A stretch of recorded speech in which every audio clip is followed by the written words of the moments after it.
And this begs a question for us, doesn't it? Do we feel anything like this for the lost?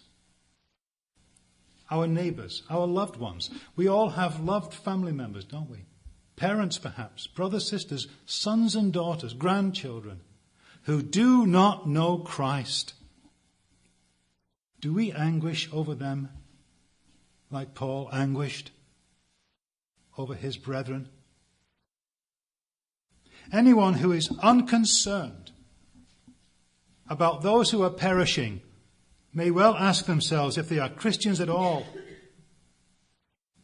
And perhaps it's time for some of us to repent of our pathetic self-centeredness and our self-concern, and to be concerned about those who will be cursed by God unless they come to Christ.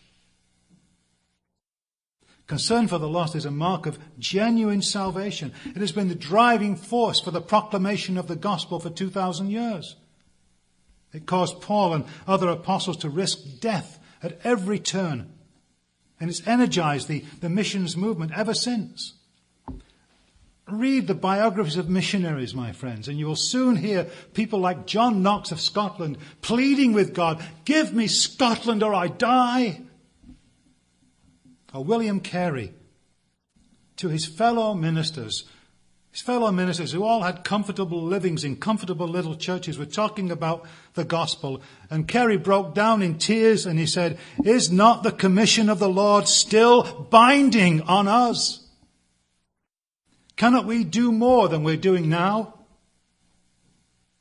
And then he said those famous words, "I will go down."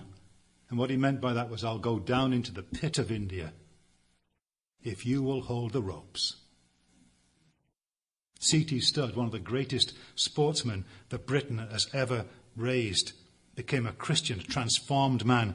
And he said this little ditty: "Some wish to live within sound of church or chapel bell. I want to run a rescue shop within a yard of hell."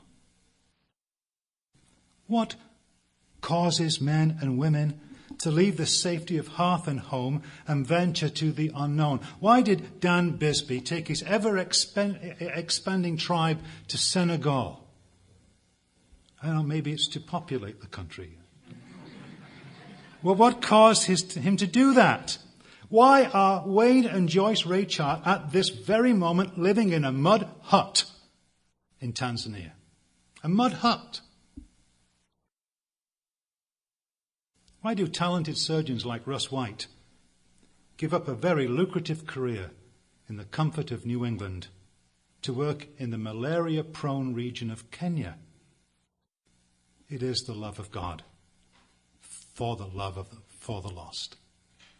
It is the love of the lost that Christ has put in their hearts. And yet, is it not true that some, indeed many, who attend our churches do not say one word about Christ to people they know who are lost? Not from one month to the next, no, not even from 1 year to the next. Goodwin Hudson said, "No Christian is exempt from the Lord's last command. None are exempt. Many are AWOL, but none are exempt. And all will have to give an account when they stand before the throne."